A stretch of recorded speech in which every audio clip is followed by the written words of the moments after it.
সব ভাই বোনরা মিলে একসাথে রেস্টুরেন্টে গেছিলাম, তাও আবার পাগলামি করার জন্য।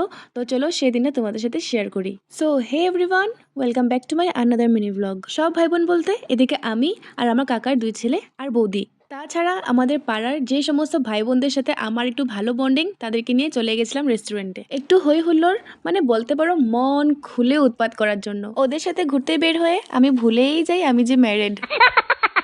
আমরা কিন্তু আজকে অনেকজন এসছি রেস্টুরেন্টে, আর সবাই কিন্তু নিজেদের খাবার অর্ডার করে দিয়েছে। আমি কিন্তু সবাইটা জিজ্ঞাসা করে নিয়েছি কে কি অর্ডার করেছে। এবার এই ভাইটা শুনো। क्या ऑर्डर दिया है बोल दो यहाँ पे। मैं ऑर्डर दिया हूँ रुको ना। मैं ऑर्डर दिया हूँ बटर नान और butter chicken half plate with प्याज प्याज एंड लवन एंड ठंडा पानी। ठंडा पानी ठंडा पानी। हाइड्रोजन पानी के साथ। और बाकी मैं क्या बोलूँ, बाकी मैं खाने खाने के बाद टेस्ट कैसा है मैं बताऊंगा। खाने के बाद बताऊंगा, है ना? खाने के बाद अभी हम लोग बिजी है। बिजी अभी हम लोग फोटो खींचने बिजी है, ठीक है? आप लोग इतना बीच में डिस्टर्ब मत कीजिए। रखिए फोन। माय गॉड ये क्या चल रहा है? अरे माय गॉड को तो बोलना नहीं। दीदी oh my God upcoming heroine. আমি চোখা দিচ্ছি এখানে বৌদিকে দেখো কত কিউট লাগছে।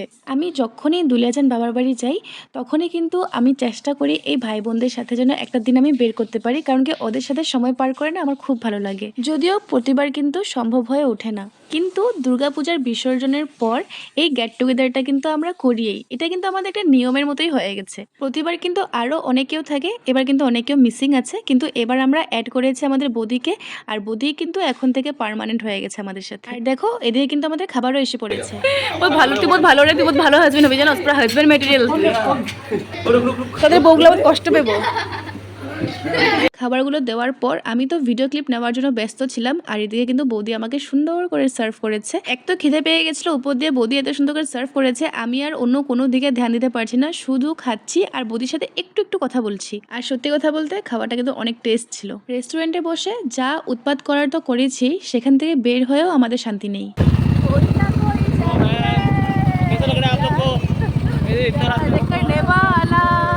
তবে আজকের বিকালটা এইভাবে পার করেছি। তোমাদের কেমন লাগলো অবশ্যই কমেন্ট করে বলবে।